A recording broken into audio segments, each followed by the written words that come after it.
On today's episode, we talk about Matt's status magic in the giant mailbag. My family gets stuck in HEL-sinki, and we make our end of the year to-do list with your help. Frequent Miler on the Air starts now. Today's main event, our end of year miles and points checklists. So as we get towards the end of the year, there's a lot of stuff in miles and points that we have to remember to get done. If we're chasing elite status, a lot of times that means having to complete the number of stays or fly the number of miles that are required to get to the next level of status that we want. Or maybe we have a bunch of those high-end credit cards filled with valuable coupons, and we want to use those coupons before it's too late. There's all kinds of things like that we need to get done.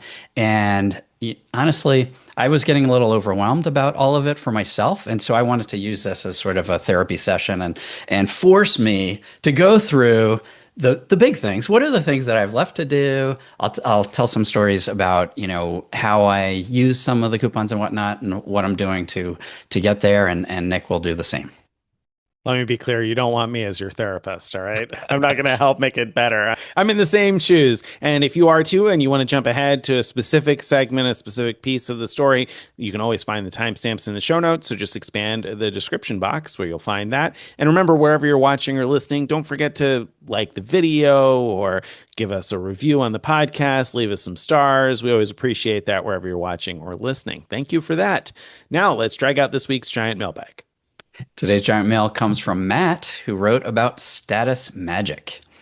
Matt wrote, on the latest podcast, 334, Super Stacking Stories, Nick asked about status versus points for his JetBlue bonus. I'm firmly in agreement with Greg that Nick should go for the status, and I wanted to share my experience with unexpected status benefits.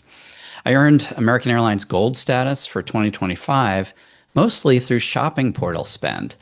I only got into the points and miles game in March 2024, and I'd never had status before. The AA Gold status seemed like it was pretty achievable to earn, and I thought it was worth getting and seeing what opportunities it unlocked. But I had no real plans on what I would do with it. Boy, was it worth it. I matched to Delta Silver, and then used that status to pick 7 seats on each of 4 segments on Air France flights, a family trip to Europe in early 2026. Pick them all those seats totally free with an estimated savings of at least $600. I added my AA number to an Alaska flight from Seattle to Sacramento and got a free upgrade to first class, which let me get into the Alaska lounge for only $33 for the 6+ hours I had to kill between hotel checkout and flight. I got Group 4 boarding for multiple American Airlines flights over the course of the year. I status matched to JetBlue Mosaic 1 to get early boarding and free checked bags for a flight over the summer. I matched to Hyatt Explorist, then stayed 20 nights and 90 days to get Globalist until March of 2027.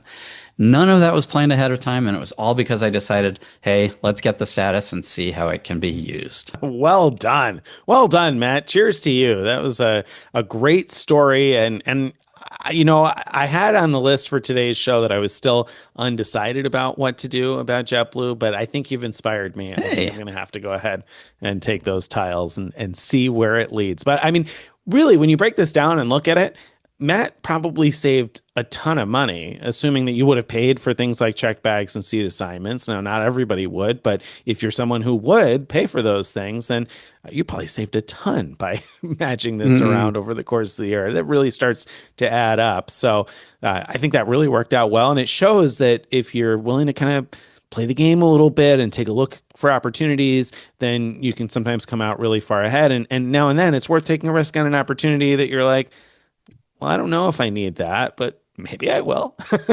so I think that applies often in this game. Absolutely. 100%. So I love that the therapy's already working. We've barely begun. Sorry. It's Matt, thank you. Thank you. Yes. Send us your bill for the therapy session. We appreciate it. You are our official therapist for 2025. So you don't have much time left, but you've got a little bit of time left. All right. All right. Next up, we got card news. And so let's start out in Matt's honor with Citi AAdvantage Business cardholders. I said that because, of course, you earned your status through spending, although I guess you said through the shopping portal. At any rate, if you're a Citi AAdvantage Business card holder, you obviously can earn redeemable miles and loyalty points on your spend.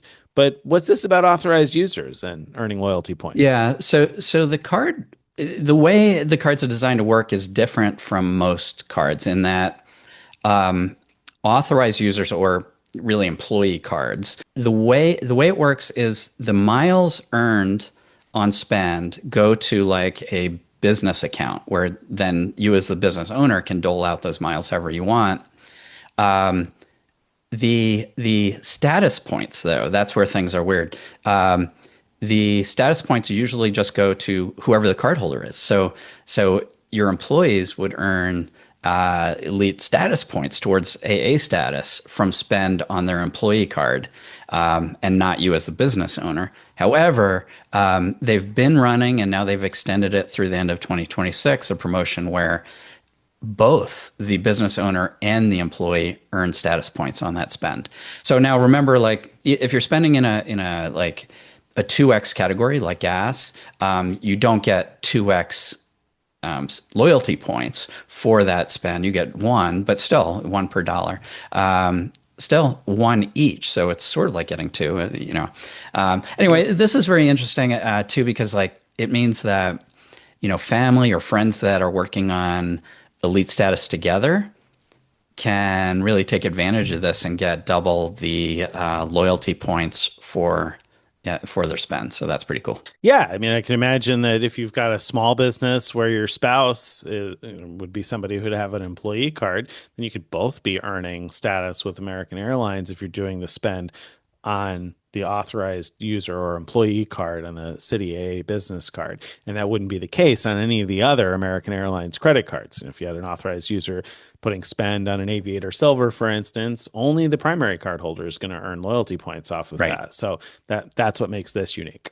Yeah, yeah. Now, some listeners may have caught that I switched from saying status points to loyalty points because I remembered that Alaska Atmos has the status points now, and it's AA has the loyalty points, and we're talking AA, so got to get it right. Yeah, but either way, it is earning towards elite status. So that good news, we got that part right. All right, that's that. Let's talk next about the reminder, and hopefully today's show is going to serve as a reminder in general, but for using all of your coupon credits, but specifically since as this publishes, we are nearing the end of 2025. Reminder, this is your last chance to triple dip credit cards. Yeah. So, we talked about this on a whole episode recently where if you apply for a card and get it approved in December, early enough in December, you can often take advantage of all of the card's annual coupons or monthly coupons before the end of December, and then use them all the following year, and then use them in January of the year after that before canceling and not having to pay another annual fee. So this is, again, just a sort of a last call reminder. I'm going to point out a few particularly notable ones that are worth considering. So you have the Citi Strata Elite card, which has the $300 hotel discount that's annual. So you could get the 3 times. So that's $900 of hotel discounts with one card sign up. You've got the $200 splurge credit you could do 3 times. So $600 there. That's for things like American Airlines and Best Buy, and I forget what the others were. And then you've got the $100 every 6 months Black Lane credit. You could do that 4 times. So that's another $400 of credits, all for this one card. So that's on top of the welcome offer and everything. Yep. Yeah, absolutely. And I actually, the Strata Elite in particular interests me because of the ability to triple dip those. I had been waiting to get under 524, and now I finally am. So I've got a couple of cards that I want to get, and I'm hoping to get to the Strata Elite before the end of the year, specifically for the chance to triple dip, because that really is a great triple dip, because that's on top of the welcome offer. So if you value that even at half of face value, that's still a terrific deal in exchange for the $600 annual fee, essentially, right? So that's been on my mind, but that's not the only one. The platinum cards, you got both the consumer and the business platinum cards that have the $200 airline fee rebate. That's a calendar year credit, so you get that 3 times, total of $600 there. You could do FHR credits 4 times because you could do the one this year, and then you'd get two of those $300 credits next year, one January to June, one July to December, and then use it again in January of the following year. So again, that's four $300 FHR or the hotel collection credits. And then on the consumer side, you'd end up with a total of six $100 quarterly Resi credits, which again, terrific deal there, and six of those quarterly Lululemon credits for $75 a pop. On the business side, of course, you'd be able to pick up the Hilton credits, the $50 Hilton credits, a whole bunch of times too. So those can really add up. December has always been the time to apply for a platinum card. So if you've had your eyes on a platinum, whether consumer or business, there's no better time to do it than December. Yeah, yeah. And another one we'll point out is the Sapphire Reserve card from Chase. You've got your, now you have your $300 travel credit, which just comes off automatically on travel spend, but that one's not really triple dippable because it's based on membership year. But the $250 the edit credit, which you could do twice per year, I think you could actually do it 5 times because you could do it once this December, and then starting next year, it becomes twice annual. So then you can do it twice in 2026, and I think you could do it twice in January of 2027. so, so that's a lot of credits right there. Then you've also got things like the $150 Sapphire Reserve exclusive tables that you could do every 6 months, and the $150 StubHub that you could do every 6 months. So all that stuff obviously can really add up. Yeah. So I wanted to modify what I said before. There's no better time than December. I said to consider one of these cards because of the triple dips. I will say the only better time is if there's like a really outstanding welcome offer, then you might consider it. But even still, I mean, they all have pretty good welcome offers right now. And so the combination of good welcome offers right now and the ability to triple dip, I think certainly should put those front of mind if they're cards that you've been interested in. So there we have it. That's your card news for this week. Let's move on to awards, points, and more. And so in awards, points, and more, I had a little bit of an adventure this week in Helsinki. I got stuck in hell, as they say, Helsinki Airport, HEL, right? So we were there. Nick was waiting for the bum, bum, bum.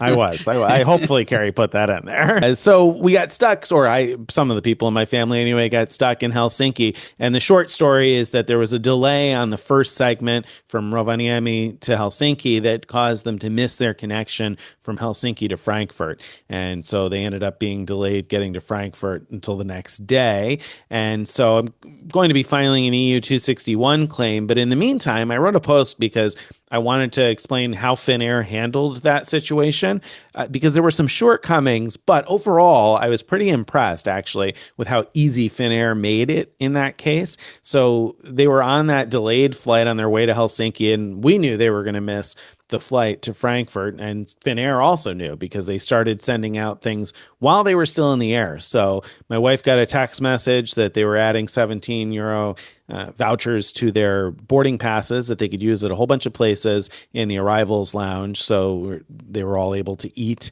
in the arrivals lounge. That was nice. There's a grocery store there actually in the arrivals lounge, which, side note, brilliant idea. I don't know why I haven't seen that in an airport before. You get home from a long trip and you want to pick up some things so you can make dinner when you get home. Perfect. Yeah, that's great. I loved that. But anyway, so they got the vouchers that came through as a text message. And then my son got an email that because they were delayed overnight until the next day, if you needed a hotel for the night in Helsinki, there was a link to be able to book that free of charge. And so you click through there and you could book the hotel free of charge. They gave 3 options, which were all good options. They all had great reviews and they were very close to the airport. So they gave 3 options for that. And then it also included a voucher for dinner at the hotel and breakfast at the hotel. And I say voucher, like it's an electronic voucher that all got communicated to the hotel. So arrival at the hotel already knew that dinner and breakfast was included in everything. So no need to spend anything really out of pocket. They were able to grab a bite in the terminal right away and then those that wanted to eat dinner were able to eat dinner in the hotel, and breakfast was included if they wanted that. Also would have included taxi transportation to and from the hotel if that was necessary. The hotel that we landed on, it is connected to the terminal by an indoor walkway, so they didn't need the taxi. But all of that was handled automatically. Now, the shortcoming is that they notified my wife via text message of the food vouchers, and they notified my son via email about the hotel situation, but neither one of them got both, and they weren't the only two passengers on the reservation. Right. There were four. So the moral of the story is look at all of your means of communication. If you ever end up in that situation with Finnair, check everything, because you don't know where they're going to send what, but they did send it. Yeah. They Could did. you go into like modify reservation or manage reservation online to see that stuff? Like, would that stuff appear there? Not the hotel booking. So you could go in to Hmm. manage the reservation and show that it was disrupted. And so in there, there was a link where you could check for a different flight option if the one they gave you wasn't something that was going to work for you. And in our case, that was exactly what happened. Hmm. And, but when I clicked that link, it said, we can't help you. You got to reach out to customer service, basically. But no, the hotel booking and the meal voucher, there was no information about that on the managed booking. Instead, that was a personalized link that got sent to my son's email. And when you click through that, it was, like I don't know, they probably contract that out to some other company that handles it. It's branded with Finnair branding, but the URL, I don't even think was actually a Finnair URL. So it was easy to self-service, but no, you wouldn't have just found it in the managed booking. So you did have to get the email or find the So email. the moral is if you're traveling with them, you need to have Nick's entire family with you in the hopes that someone will get an email. Someone will get it. Because Yes. from that one email, right, you could do everybody's. Yeah, everybody. Exactly. Yes. Yes. Yes. Yeah. And I think that's worth noting too. So from that one email, I clicked through from my son's email, and it gave the opportunity to book all of those things. And for the hotel, for instance, you could book a room for each person individually, or you could assign multiple people to one room. You could like handle all of that on your own. So Yeah. in our case, the four people on the reservation were my wife, my two sons, and my mother-in-law. So we booked one room for my mother-in-law, one room that included my wife and one of our sons, and then one room in my other son's name that I ended up sharing with him because I was on a separate reservation in Helsinki. But anyway, so it was easy to decide who was in which room and handle all of that. So again, the hotel knew about all of it. When we got there, I was kind of surprised that my 7-year-old son was able to check into a room with with his passport at 7 years old. But whatever, it was well done in that regard. So yes, we only needed to get one email. That worked out well. And then as you can read about if you read the post, also in the end, they got rebooked on Lufthansa the next day, which the first agent said that they couldn't do that. They could only book on a one world carrier. A different agent eventually was able to make that happen. So that was good. I was hopeful that they might be able to do that. And sure enough, Yeah. they were able to do that to get to Frankfurt That when that we that's needed. a good example of where not assuming that the first person you talk to has all the right answers. Like they can seem so confident about what they tell you, that it's Yeah. just not possible for us to do this for whatever reason. And then if you're persistent, you might find someone else who actually can do it for you. And that's luckily what happened with Nick's family. Yeah. I Yeah. think it's also worth talking about what you did about you had that Fine Hotels and Resorts reservation that you Uh, weren't able to make it that night to because of this delay. right, because there was an overnight delay. So we were supposed to be going to Frankfurt, and we had an FHR booking, 3 rooms in Frankfurt for that night because we were supposed to have arrived there, but we got delayed overnight. So we had the hotel in Helsinki covered by Finnair, but we were going to miss out on this FHR stay. However, we were going to arrive in Frankfurt early the next morning at about 8:30, and we were leaving Frankfurt on a train at 2 o'clock in the afternoon. But that meant that we had a few hours during the day. So when we got to the hotel and got things sorted with Finnair, my next call was to the hotel in Frankfurt, the Stegenberger Icon Frankfurter Hof in Frankfurt, and I said, "Hey, listen, we're not going to get there tonight because of this overnight delay, but we are getting in the morning. Can you hold the rooms? Because I figured we could go from the airport to the hotel and at least A, have a place to put our bags if we wanted to go walk around, and B, because we were going to arrive at 8:30, I thought we might get there in time for breakfast, and that's included with the FHR booking. Right. So might as well take them up on breakfast. And it was a good breakfast. That was a good decision. So sure enough, that was no problem. The person who answered the phone at the hotel was able to handle all three. We had three separate bookings, three separate rooms, one in my name, one of my wife's, one of my mother-in-law's, and I was the only person who needed to call. She was able to handle that for all the rooms in one call since I had the confirmation numbers and everything. And she said, "Thank you for calling. If you hadn't called, we would have canceled the reservation, marked you as a no-show. But because you did, that's fine. We'll hold the room and you show up whenever you want tomorrow." So, and of course, we had a 4 p.m. checkout because it was Amex FHR booking. So we were able to get into the hotel. It was very nice. We were all very disappointed that we didn't get to spend the night there. Breakfast was excellent. So I would certainly go back again. That hotel is often available for around $300, sometimes as low as I think 240 is the lowest I saw on Max FHR for that place. And I think it's worth it. It was a good use of one of the FHR credits. So that worked out okay. You know, not as well as we might have liked, but not bad. We still got breakfast and got a little time in the hotel. Yeah. Yeah, that was great. I thought that was a really good lesson and a lot of miscellaneous things about what you can do or what might happen when things go awry with your travel plans, as they Well, sometimes do. yeah, and that's really why I wanted to write the post because you don't know how that all works until it happens to you, right? And sometimes knowing or having an Right. idea of what to expect is helpful, so that you know what to look for, and it's less stressful, I think, if you have an idea of what might be coming. So Yeah. I Yeah, thought maybe definitely. some readers would find that useful if they ever find themselves in that situation. Yep, for sure. Okay, next up we've got Bonvoyed. Unfortunately, Amex has Bonvoyed us this week.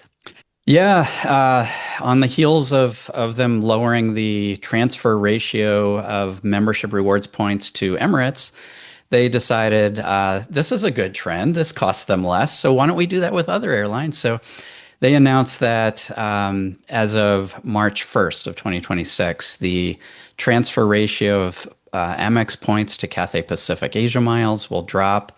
It'll no longer be 1-to-1, but rather be 5-to-4.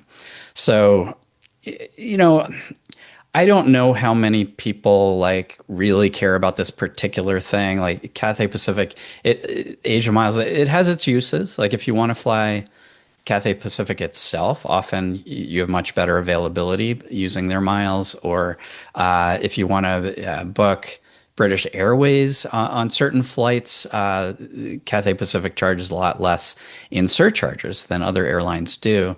But beyond that, like they don't have the best award chart. They're, it's not a big deal. What troubles me is the trend.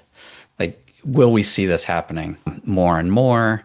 And I think I wrote a post about this, but I think there are reasons to fear it because it's clearly a little trend going on here. But there's also reasons to think it's probably not going to hit everywhere. There are there are banks like Chase is just seemingly refusing to change from 1-to-1 no matter what. Like they just dropped Emirates altogether. I think too many of these airline programs rely on the money from these banks to risk losing a big one like Chase. So that's the optimistic side. But I don't know, Nick, do you have an opinion before we move on to? Well, I have a question. So, do you Yeah. think that this is more motivated by Amex trying to cut costs or by Cathay Pacific trying to increase revenue by charging more for the miles? Mhm. Or do you think that this is an effort to thwart mileage brokers by making the transfer ratio unappealing so that people that try to sell miles, maybe it wouldn't seem like an appealing thing to do necessarily? Because I know that Cathay Pacific is one of the programs that even though, like you said, they don't have many incredible uses, I think that a lot of the mileage broker stuff tends to be more focused on redemptions to and from Asia, or the programs based in Asia. So, do you think that that has something to do with it? Is it a mileage broker thing, or is this what do you think is motivating this change or these Oh, changes that's at interesting. I Emirates? hadn't thought about the mileage broker side of things. It certainly, yeah, it could be that. And if that's the case, then maybe this is a good thing because a lot of our favorite programs are not Asian-based programs, and so I don't know. But my first like gut instinct when it happened was that this was coming from Amex, that they saw what happened with Emirates, that people kind of were like, "Oh, that's not good," but otherwise kind of shrugged about it.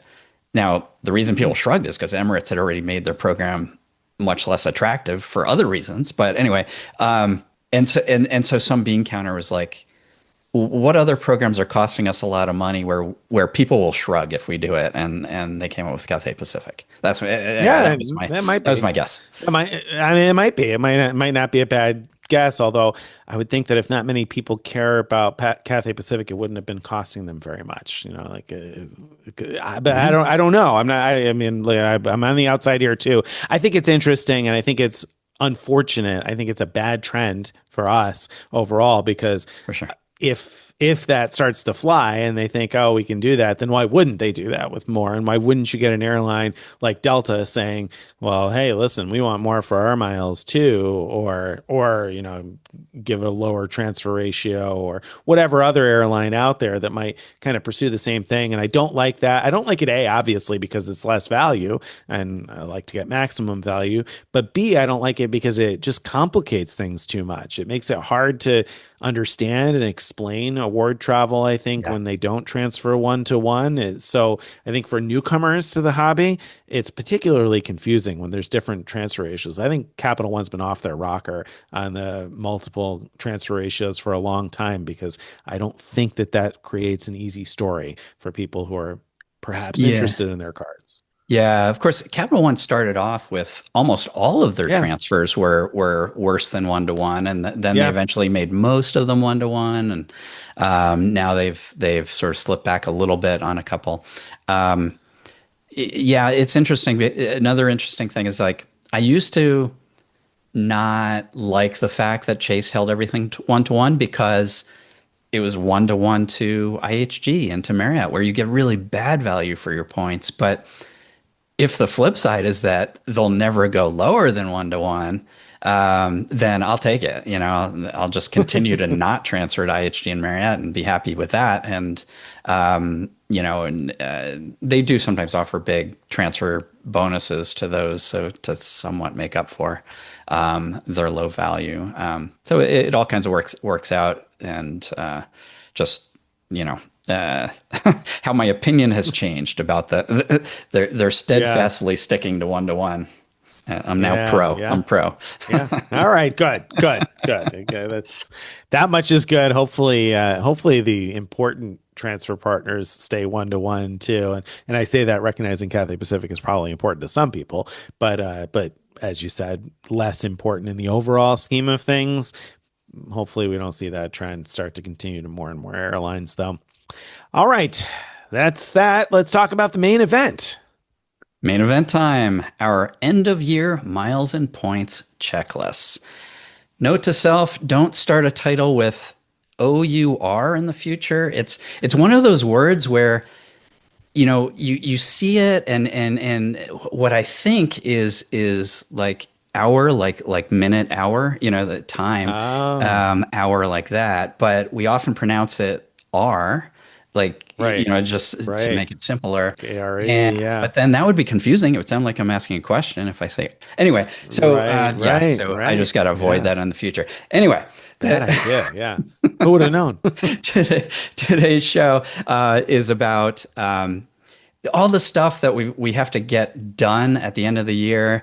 What we did was we outlined some of the big bucket things, looked at a post that Nick published that was end of year checklist for 2025, and we're going to talk through where we are on some of those things, and hopefully it'll be and what we have to do still before the end of the year, and hopefully that'll be enlightening to the listener. So we're going to talk about our plans as we approach the final hour. Yes. Okay. Got it. Got it. We're set. I All like right. that. So Let's So get that into the let's title somehow. our plans to prepare for the final hour. All right, let's talk about elite status. We're going to start there because that seems to be something that's top of mind for us. So, elite status when it comes to airlines, what are your plans? What are your goals? Where are you at in terms of elite status, and what are you doing before the end of the Yeah. year? Okay. So I currently have American Airlines high level status from just doing a lot of spend and portal stuff in the past. I don't think I'm gonna pursue that at all. I haven't really made much use of it. And when I had irregular operations, I thought it would really help then, and it didn't help at all. I'm going to let that go by the wayside. I'll probably next year start looking at trying to qualify for high level Atmos, Alaska Atmos status. But Delta is what I do have, and the reason I have it is a few years ago. When Delta changed over to their new way of doing elite status, they had this one-time thing. They used to have medallion qualifying miles. They no longer have that as a way to get status anymore, but they used to. And they used to let you roll them over from year to year. And on the year when they changed over to the new system, where medallion qualifying miles were going away, they let you turn in 100,000 of these rollover MQMs for a year of diamond status.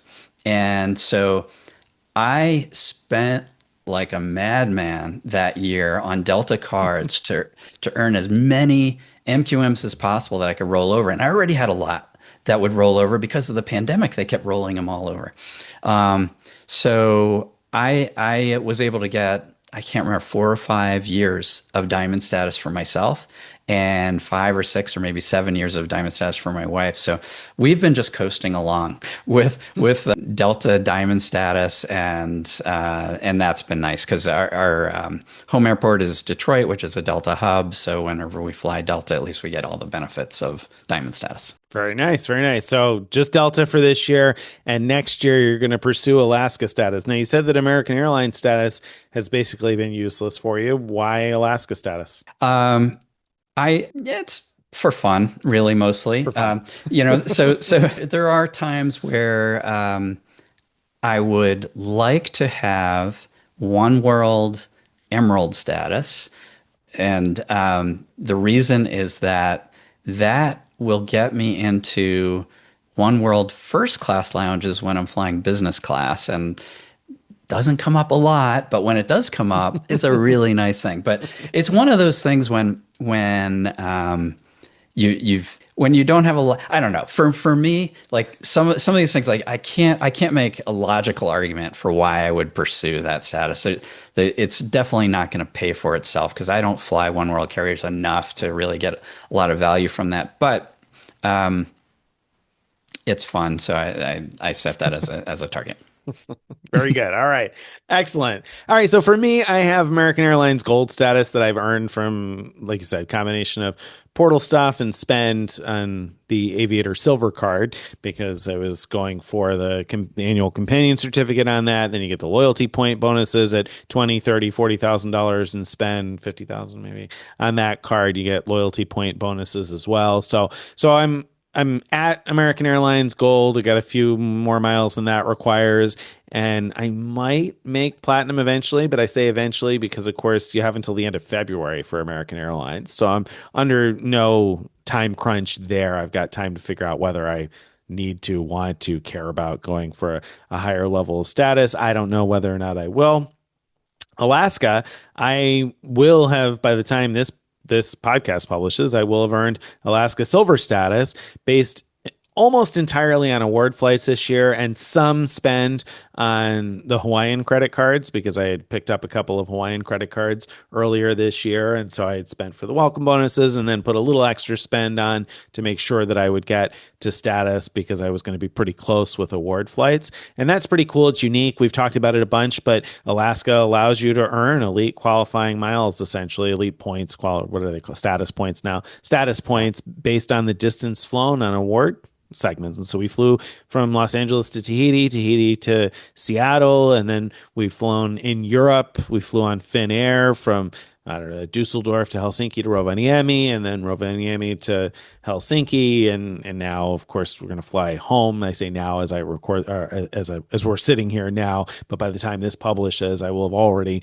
flown home on Condor on an Alaska award, and so that's all added up to enough that I've got Alaska Silver status. Whether or not I need that is questionable because it's basically the same as having American Airlines Gold status. I'm really interested in higher level Alaska status, but I just wasn't going to get there this year. Will I get there next year? I don't know, but Silver was easy enough to wrap up for this year, so that's what I got. Yeah, And totally. then, of course, oh, go ahead. I just Sorry. want to pitch in a couple of things. I actually forgot. I think I will also probably have Alaska Silver status by the end of the year. So I got a lot of status points from award bookings, and I think I haven't double checked this, but I think I spent enough on my Atmos Summit card to get the remaining status points that are needed for that. So that's nice, and that's also part of the reason that I'm interested in pursuing is because I do book a lot of award flights, and being able to get closer to the level of status that you want through award flights is just so cool. I love that. I agree. I agree. I love it too. So keep that around, Alaska. And especially now that also Rakuten allows for earning built points, and built points can be transferred to Alaska.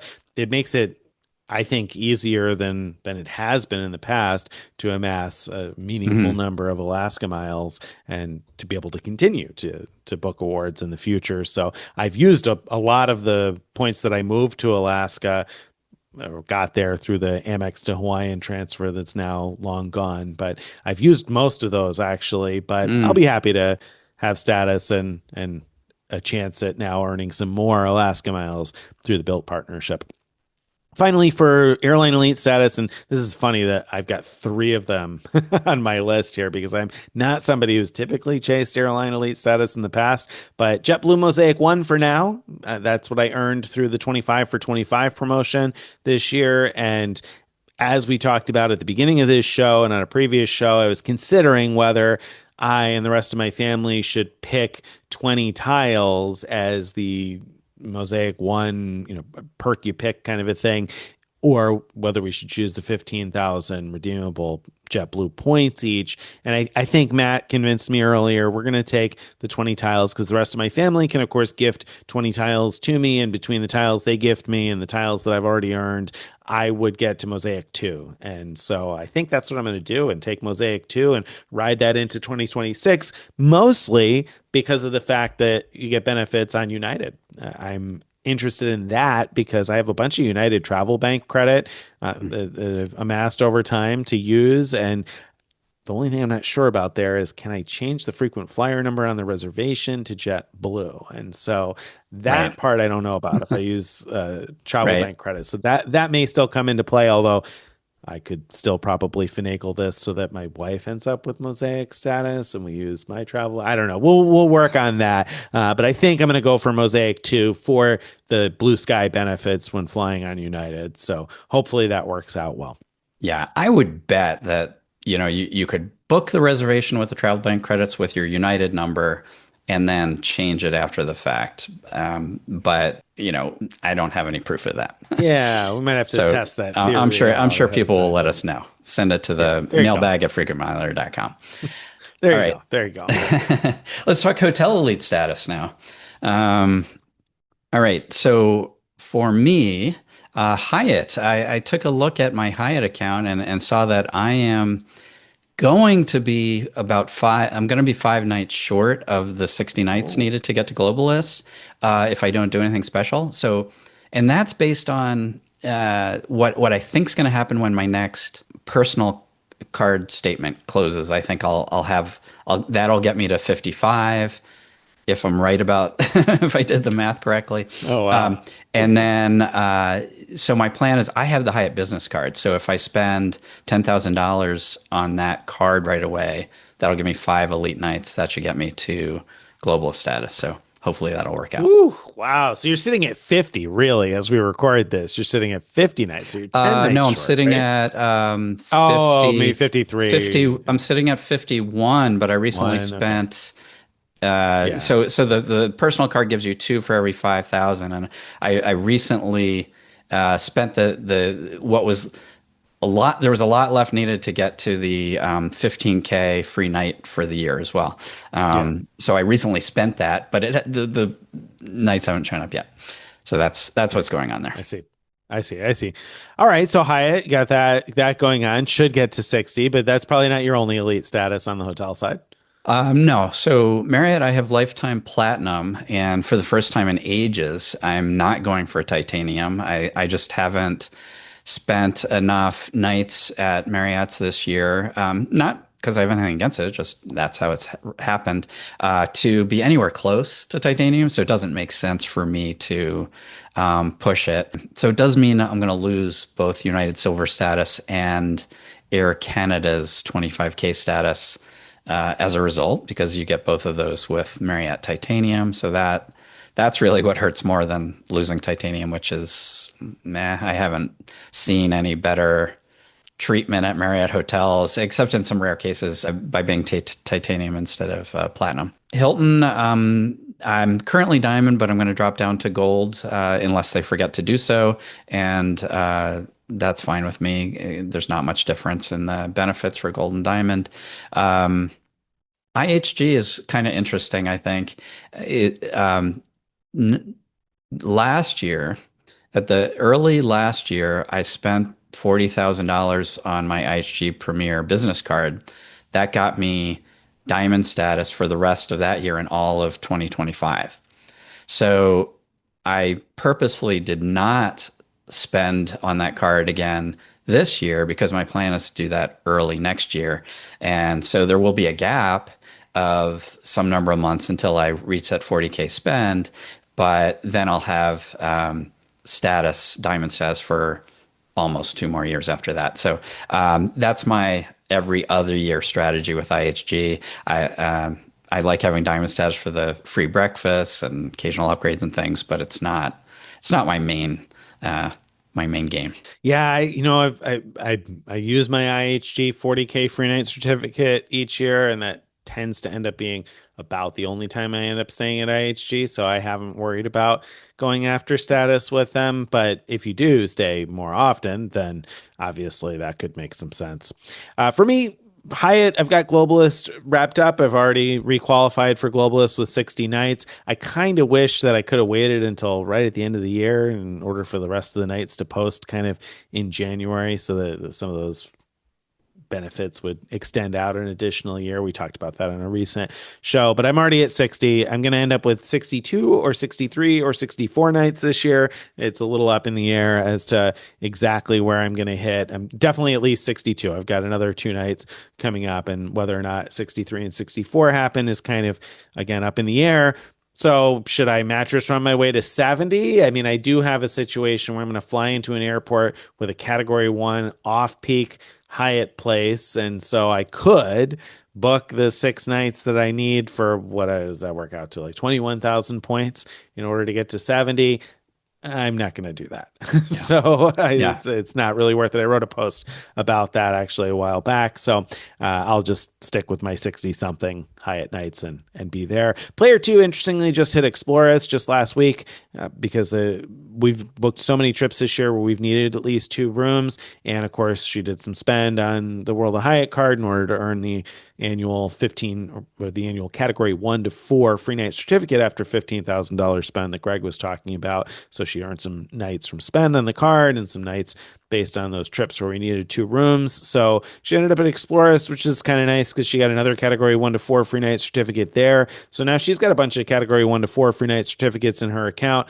Of course, she probably won't use those. She'll probably gift those to me so that we can use them on stays and take advantage of my globalist benefits.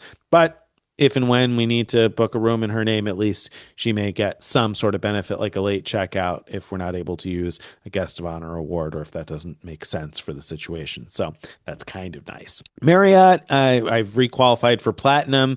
I started the year with 40 elite nights because of having the Bonvoy Brilliant card and one of the business cards. So I only needed 10 to hit 50 with Marriott, and I overshot by a little bit. I'm at 56, I think, maybe so far this year.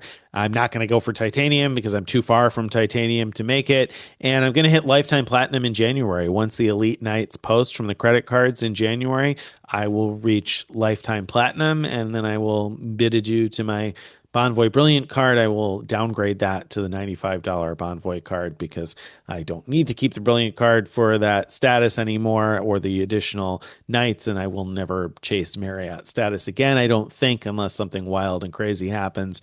And that's more or less the interesting stuff. Like you said, Hilton's very easy from a credit card, and IHG is not one that I'm going to pursue. Yeah, yeah. Um, all right, cool. Yeah, it's interesting about the Marriott situation that we're in the same bucket. I recently downgraded my Bonvoy Brilliant as well. Same reason. There's not enough carrot, at the 75 night level. Once you hit lifetime, it's it's such a long leap to that next level.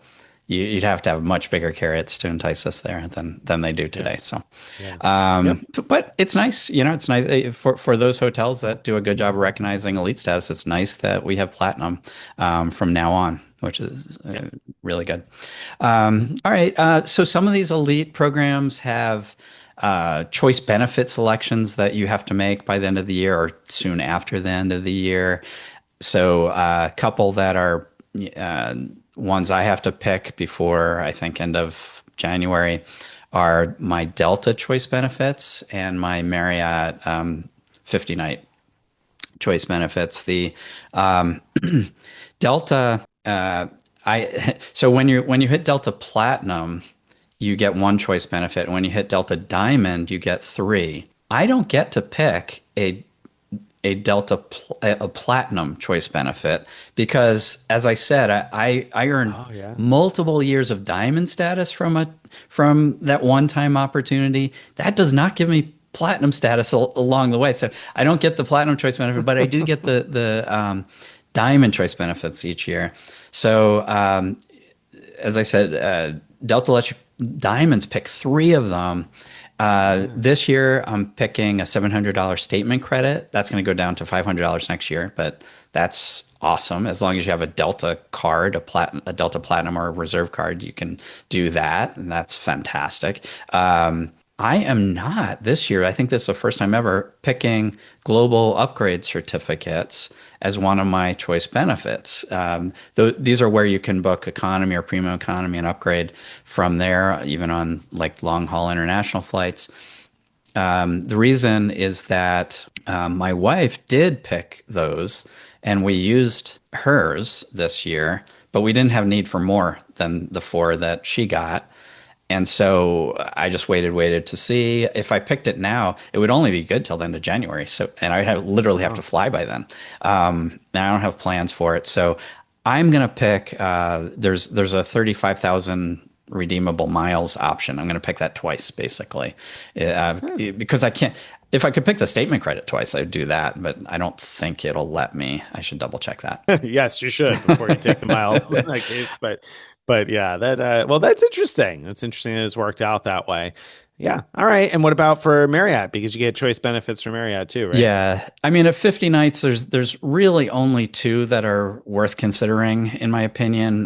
One is the 5 nightly upgrade awards that let you sort of have a chance of an upgrade at certain hotels, or 5 elite nights towards titanium status, which since I'm not going for would be a waste. So I am picking the 5 nightly upgrade awards. Very good. Excellent. Yeah, I'm in the same boat in terms of Marriott, 5 nightly upgrade awards.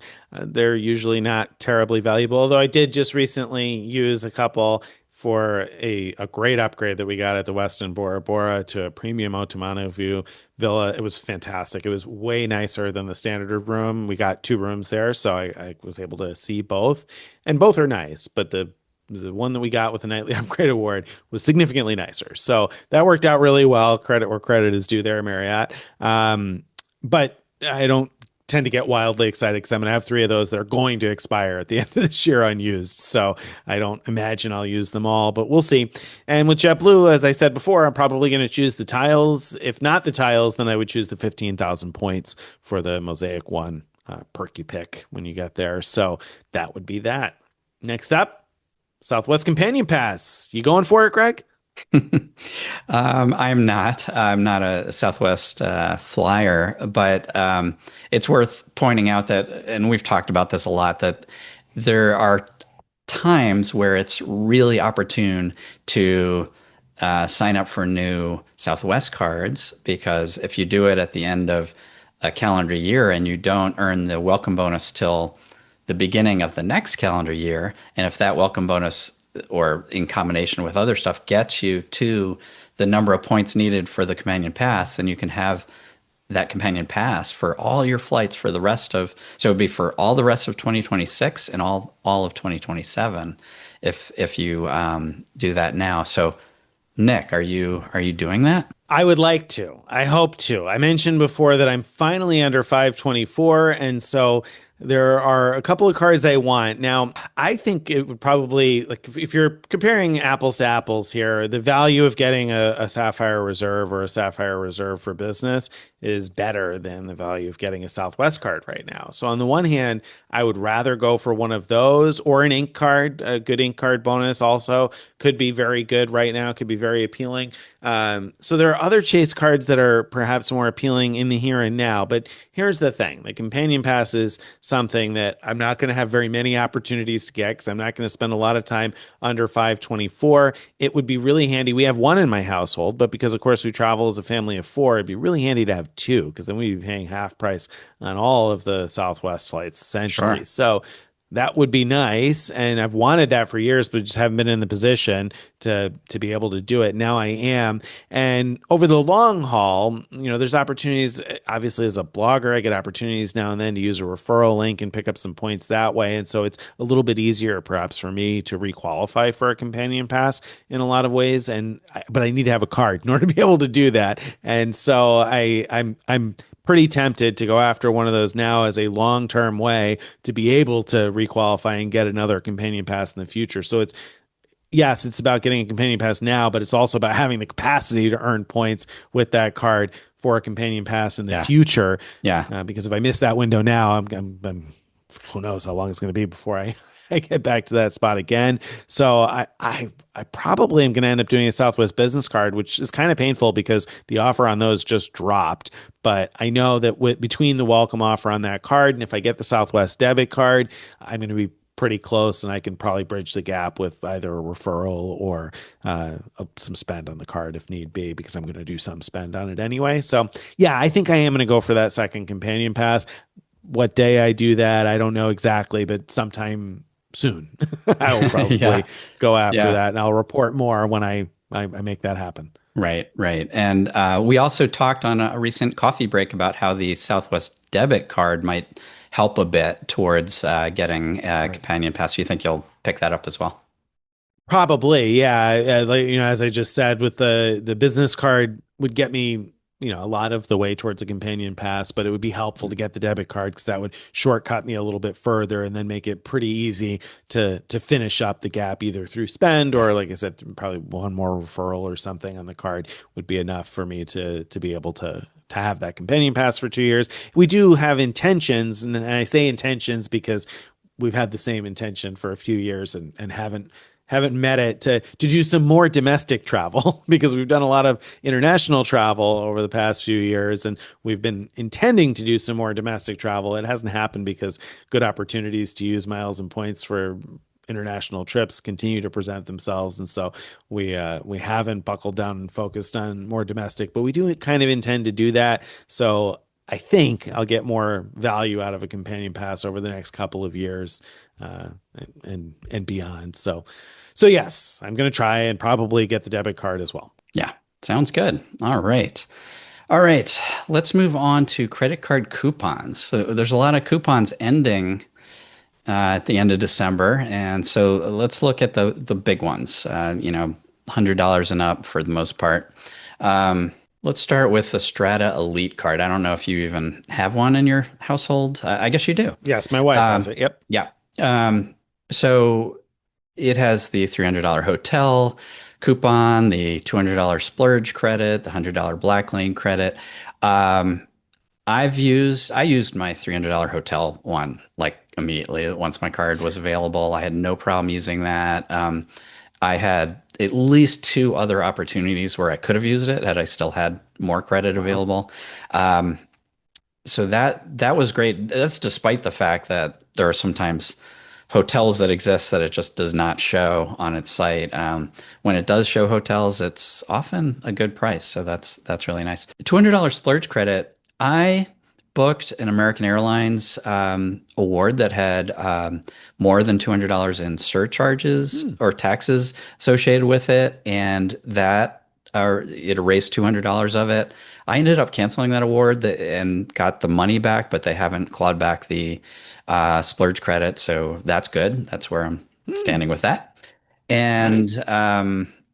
the Black Lane is I haven't used at all yet, so I'm hoping to use it on a upcoming holiday trip. But I should probably I think you have to reserve these in advance. I should probably get on that sooner rather than later, just to make sure I really do use it up. Yeah, I'm surprised. I'm surprised that that's the one that you haven't used because you've done a fair amount of travel. So I would have. I'm somewhat surprised you haven't found an opportunity where it fit yet. Now I say somewhat surprised. I mean only somewhat because it isn't necessarily an amazing value compared to booking an Uber or something like that. Yeah, I think I could have used it already. I've been thinking that I've had better uses than what's come up yet, and so I've been kind of holding off, and now it's getting to the point where it better work for the thing I'm planning to use it because I don't have any backup plans pretty soon. But I'm sure I'll find a way.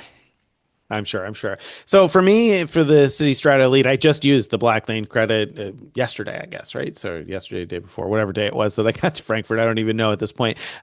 So when we got to Frankfurt after that delayed flight, actually, when we got delayed and spent the overnight in Helsinki, I decided that it would be easier for us to get to the Stegenberger Hotel, the place we were going, the FHR place, from Frankfurt Airport if I booked through Black Lane. Black Lane, I was surprised to find, is actually a German company, and so it exists in places around the world. I Hmm. had assumed it was just U.S. centric before I had looked into it at all. So I was kind of surprised that it was available when I first got into looking more closely at it. But anyway, it was easy to book. And actually, you'll be maybe happy to know that I first looked at this back when the card came out and the Black Lane credit came out and decided not to use it on this particular trip because I was planning to use it for something else later in the year. But then I just wanted to get to the hotel easy on this trip. So Sure. literally the night before I booked it and thought this would be a terrific use because it was almost the perfect $100 amount. But the good news for you is that the price did not change. It was the same price that it was back in, I don't know, whatever it was when I looked at it, June, July, whenever the card originally came out, the prices did not change at all, up until Yeah. the night before departure. Yeah. So that was good. That was good news, and we were happy with it. It worked out well. It was easy. It was smooth. It was simple. Service was good. So I think it'll vary somewhat because it's sort of like an Uber for chauffeur drivers, but it was not wildly more expensive than an Uber. I think an Uber from the airport to the hotel would have been something like 60-ish dollars for an XL, which is what we would have needed. And Black Lane was like 99. So definitely more expensive, but not wildly more expensive and a Right. decent use Right. of the $100 credit. So Cool. Yeah. that Yeah. worked out well. Yep. So use that. I have not yet used the splurge credit. So that's one that I've been waiting on in case the right opportunity arose. I thought maybe I'd use it for tickets or something through Live Nation, but I haven't. So probably I will end up using that at Best Buy to buy gift cards for something at Best Buy since they carry a range of cards in stores, so and online for that matter. And then for the hotels, funny enough, that's the one I haven't been able to find a use for. You said you used it right away, and I have not been able to find a use Yeah. for that one yet. I should So have paid you for yours. yeah. I've been struggling on that one because Hmm. there's haven't been situations where I needed 2 nights, first of all, because Hmm. it's a 2-night minimum, and I didn't have a significantly better option, or an option that I wanted more, or that was already booked and not really something changeable. Yeah. So we haven't yet found a use. I'm probably going to use it for a 2 night stay before a cruise at the end of the year, that I was originally going to use Hyatt points and book a Hyatt and have my elite benefits. And instead I'll book a hotel and not have those benefits, which is kind of crummy, but at the same time, at least I won't have to use the Hyatt points. So it's a situation where I'm not nearly as excited as it sounded like you were about that one yet, but Hmm. we'll see. So Yeah. Yeah. uh, we'll use it. We'll make sure it gets used. Sounds good. Unfortunately, because it's a discount, not a credit. If you use Yeah, it for something that you end up having to cancel, you just lose that's that yeah, credit for this year. Of course, you'll get a new credit next year. Um, yeah. all right. So that was the Strat Elite. Let's move on to the Consumer Platinum Card. So that has, for example, the $200 airline fee credit, the $300 fine hotels and resorts, or the hotel collection credit, $100 resi. I think that's enough. We don't have to cover all the Yeah, coupons. yeah. I did all of them. The $200 airline fee thing, I have several platinum and business platinum cards, and pretty early in the year, um, certain things qualify that probably shouldn't, and so one of the things I did was I have Delta as my preferred airline. I had some Delta flight credit. I booked airfare that was $200 more than the flight credit I had available, and that credited. And then for my next platinum card, I just changed the ticket. Like I just went in to say I want to change the flight. Found a flight that was $200 more than that. Um, Booked that, and so on and so on. Eventually canceled this very expensive ticket and have like over $1,000 of Delta credit, and we fly Delta a lot, so it's not an issue at all. Making sure to use up that credit in within a year. So that's what I do with that.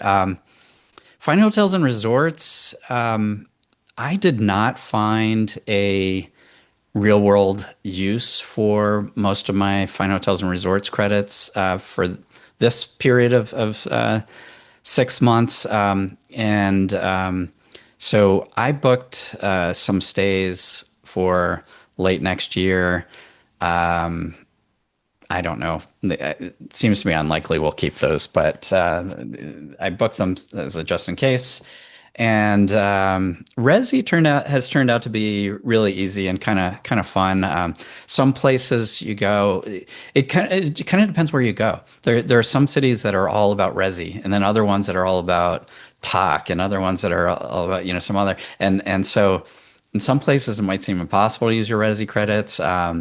We were like recently in Asheville, for example, which is like lots of resi is around there, and so it's kind of fun to go out and know, it's a $150 bill. Here's my platinum card, and you know that it's only going to cost you 50. So I've enjoyed that. Yeah, nice, nice. Yeah, my airline fee credit's very similar to Greg, all done and easy. You can see our post about what works to trigger those. There are lots of easy ways to do that. So those are all finished up. The FHR hotel collection credits, similar to Greg, I just mentioned the FHR booking we had in Frankfurt, but that was actually, I used the $200 credits that existed previously before the cards refreshed on Right. that stay. So I've still had the $300 credits from this half of the year and have not yet found a real world use either, mostly because my travel plans were already buttoned up for the rest of this year by the time that launched. And so I've been waiting to see, did I end up in a situation like Helsinki there, where maybe it would come in handy to use. But of course, I didn't need to in that case because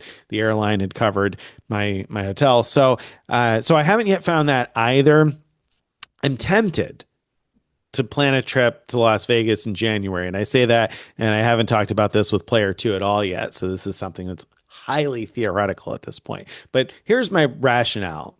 So I'm tempted to do two different things. I'm somewhat tempted by the fact that if you use Max FHR, you can find that there are some really cheap hotel collection properties and FHR properties. There are some cheap Hyatts, especially around like December, January period. If you need some Hyatt elite qualifying nights, there are a few that are available through there that are quite inexpensive. So you could grab a few of those. I'm tempted by Vegas though, because there's a number of properties in Vegas that in January are like $60 a night or $70 a night. So one, our credit could get easily 3 or 4 nights covered. Now, I say covered, still going to be on the hook for resort fees, so there's some inconvenience there. But here's why Las Vegas comes into play, and this is one of those situations like a Greg's Alaska Atmos situation where I don't need to do this at all, and so I'm probably going to get pushback from player two about how this is ridiculous, but it seems fun. It seems fun. So Caesars targets people sometimes, and they do these weeks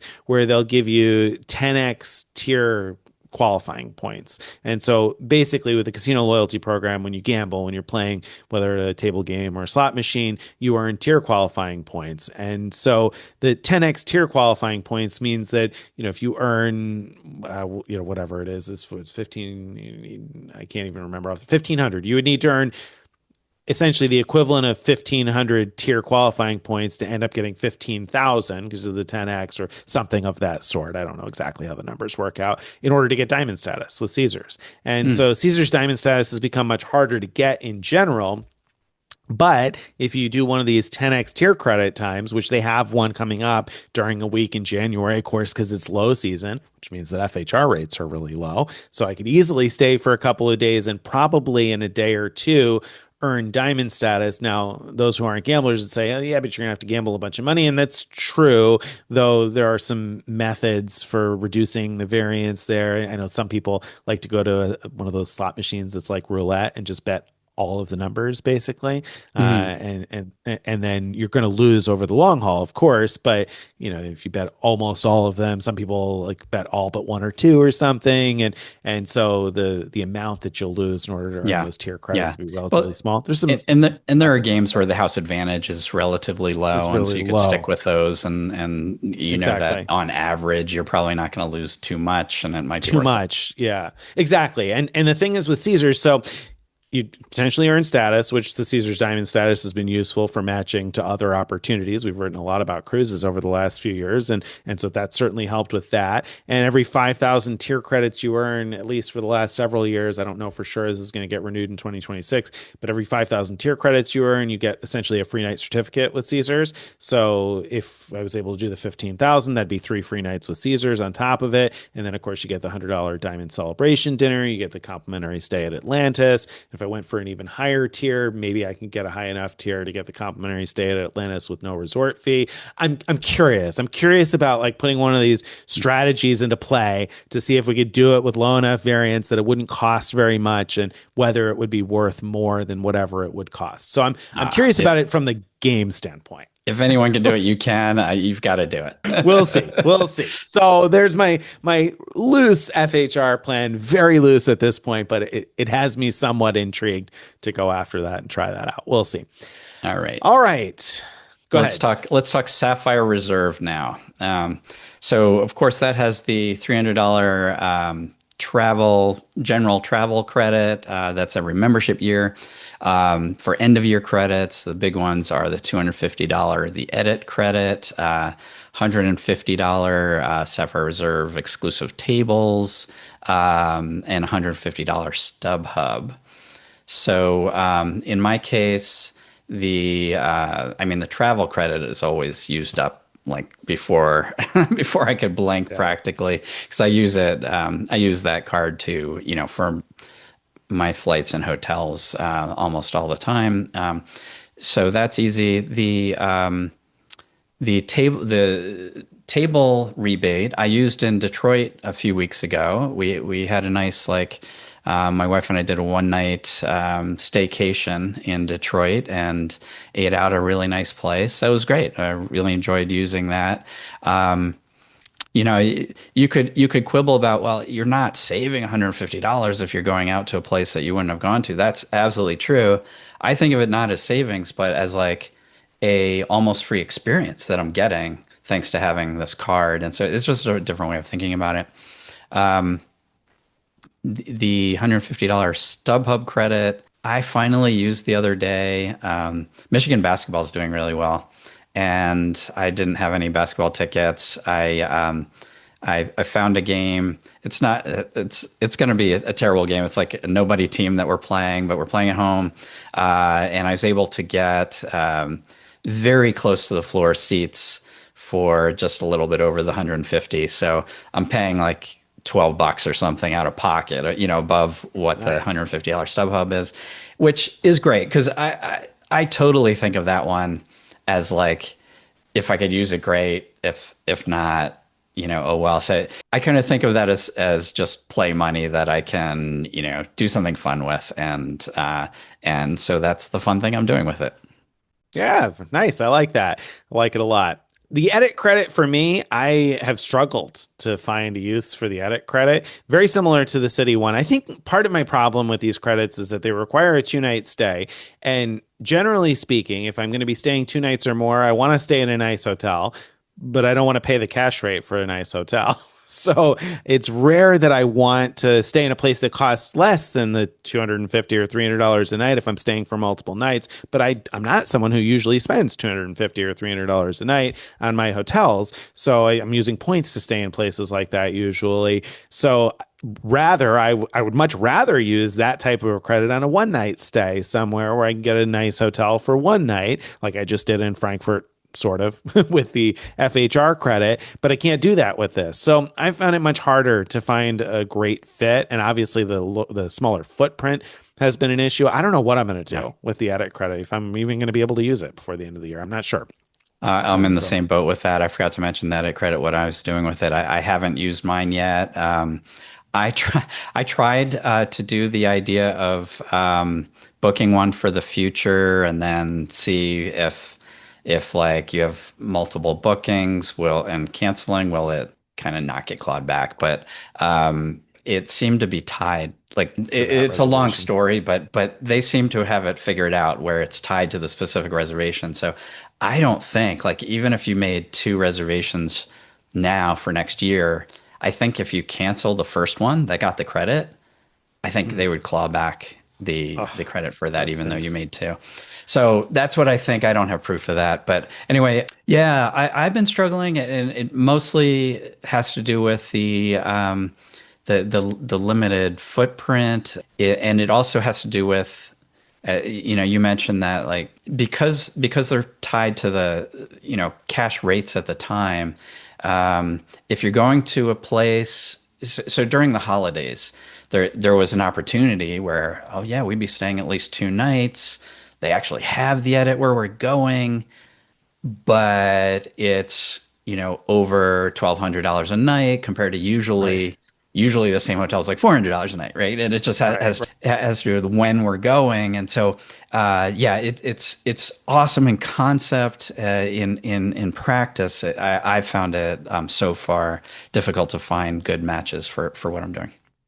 Yeah, me too. I'm going to New York City in a couple of days, and like the cash rates over the weekend, like you said, they're like $1,200, $1,500 a night at a bunch of the places that are on there, and the $250 off of that's not going to make a difference for me. That's not going to not going to help me stay there. And of course, during the week, cash rates at some of the places are much more reasonable, but I'm not going during the middle of the week, so Yeah. it's been kind of annoying in that way. I haven't appreciated that. The Sapphire Reserve tables credit, I am going to go out of my way to pick up pizza at a place that in New York that's on the Sapphire Reserve tables. I can't remember, Scars Pizza, I think is what it's called. It's not even close to where we're going to be staying, but it's the only opportunity that I'm going to be anywhere near a Sapphire Reserve tables location before the end of the year. So everybody's going to get pizza when we get to New York. So, so I that's find it my hard to plan for believe that. that there's not other qualifying restaurants closer to you. It's just No, that you good have your point. heart set on pizza instead of fish, is what my bet is. You're close. You're warm, not quite there. My It's my 5-year-old eats like fruit and grilled cheese and yeah, pizza. So actual got it. going out to restaurants, I was when you were talking about the Resi credit earlier, I was thinking, man, I've struggled with the Resi credit because we have trouble finding a restaurant where we can go out to eat as a family that's the kind of place that are on those platforms. Not that I don't enjoy eating at those places, it's just not easy at the stage of life that I'm in right now. So that's why he eats pizza. That's so that's an easy one that will check the box for not only me but everybody else too. So yeah, you're right. There are some opportunities with the Resi credits, at least, to use them in other places. There are definitely closer places to where I'm staying that are eligible for the Sapphire Reserve exclusive tables, but not places where we're realistically can end up eating. So Yeah. Yeah. that's that. All All right. right. Well, thanks for listening to us for all this. My major to-dos from what we've just discussed are I need to spend 10K on my Hyatt business card right away so that I can get to Hyatt Globalist. I need to book my Blacklean trip, and I need to use two of the edit credits. So I have both the Sapphire Reserve and the Sapphire Reserve business card. So I've got two edit credits to try to figure out how to use before the end of the year. Luckily, the stay doesn't have to be this year, but we have to Right. book it this year to get that credit. And be locked into it, because if you cancel it later on, then you're going to lose it. So it's like Right. I mean, it's it not like you almost feels, yeah. right. Yeah. I mean, it doesn't hurt to do that because you're not, other than Of I course guess it does. tying You're up some losing the money. value. Like if you have to cancel it later on, then you wasted your $250 credit, right? So that's the part Right. of that, like, I've also struggled with these credits. But you're right. There you go. There you have it. There's your to-dos. My to-dos are pretty simple. Figure out the JetBlue United Travel Bank situation so I can figure out which of us should go for Mosaic 2 and get that wrapped up with the tiles, hopefully, and then to consider getting the Southwest card before the end of the year. I'm also interested in a triple dip with a Strata Elite. I know I said that I wasn't terribly enthusiastic about the $300 hotel credit, but I think if we had two of them to use, it'd be easier for me to find a 4 night stay maybe Mm. that would appeal.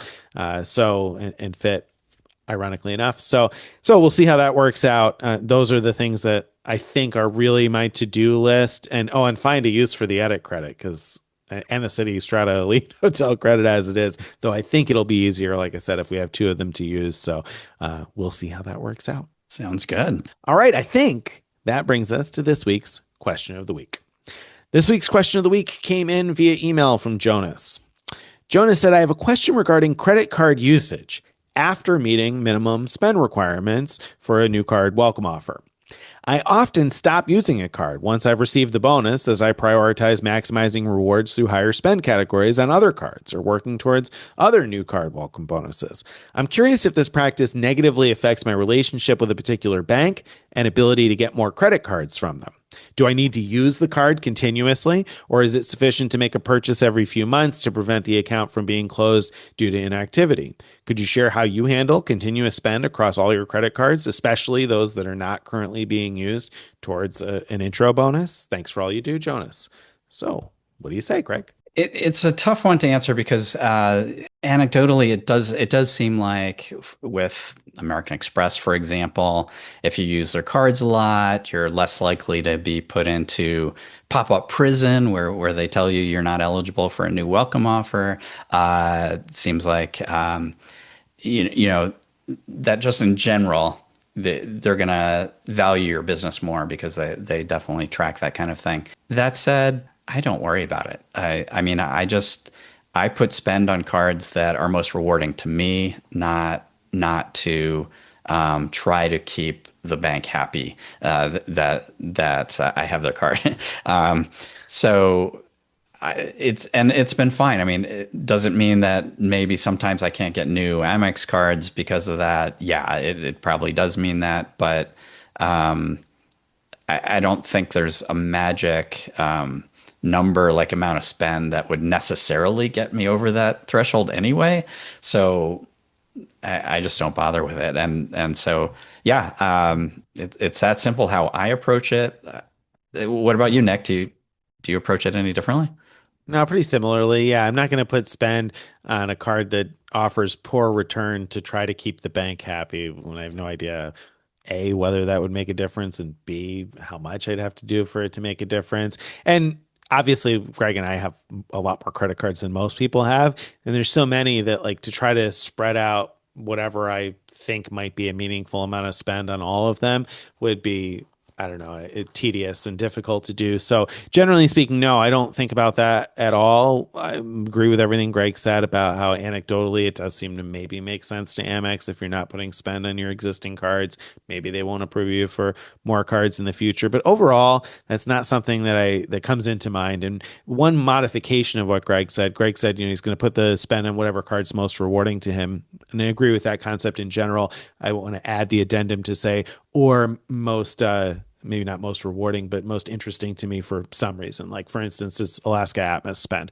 Maybe it's not the most rewarding card in his wallet for whatever purchase that he's going to be spending on, but it's going to achieve the goal that he's got to earn Alaska status. Yeah. Probably not going to put spend on it just in the hopes that it keeps Bank of America happy for some reason. Because really, we've both obviously gotten a lot of cards over time, and so Bank of America has been happy enough, I guess, to continue handing them out. Yeah, other exceptions to most rewarding would be like, this is a purchase where I care about purchase protection. So maybe I want to use my Happened today, Amex yep. Platinum card. Or this is one where I care about travel protection. So I want to use my Sapphire Reserve card. That kind of thing is other reasons to use particular cards. Totally agree. In fact, I was buying something fragile today and I was like, ooh, let me buy this on a card that has purchase protection because if it gets broken on my way home, I'd like to at least be able to file a claim. So yeah, absolutely. Those are some reasons to consider. So those are things I'd be thinking about. I don't worry very much about ongoing spend. Now, I do put small purchases from time to time on cards to try to avoid them being closed for inactivity. So there are I do some of that now and then as well, just like what you had suggested, Jonas. And I think that makes sense to do because I have had cards closed for inactivity before, and I generally want to avoid that when it's a card I want to keep. So there are some cards where I will do that. But yeah, overall, not a major factor for us. All right, that brings us to the end of today's episode. If you've enjoyed this and you'd like to get more of this in your email inbox each day or each week, go to frequentmiler.com/subscribe to join our email list. Follow us on all the various social media. Join our Frequent Miler Insiders Facebook group where you can ask and answer questions about this stuff all the time. And wherever you are watching or listening, don't forget to give us a thumbs up. And if you have a question that you'd like to be considered for a future question of the week or a piece of feedback that you'd like to be considered for the giant mailbag, you can send that too. Send it to mailbag@frequentmiler.com. Bye, everybody.